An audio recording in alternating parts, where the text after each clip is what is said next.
கர்த்தரை தெய்வமாக கொண்டோ இதுவரையில் வெட்கப்பட்டதில்லை.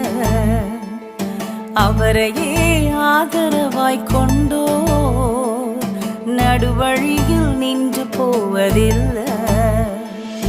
வேண்டும் போதெல்லாம் என் பதிலானாரே, வாழ்க்கை முழுவதும் என் துணையானாரே.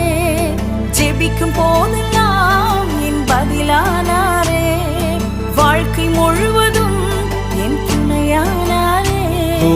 ஆராதிப்போமே அவரை.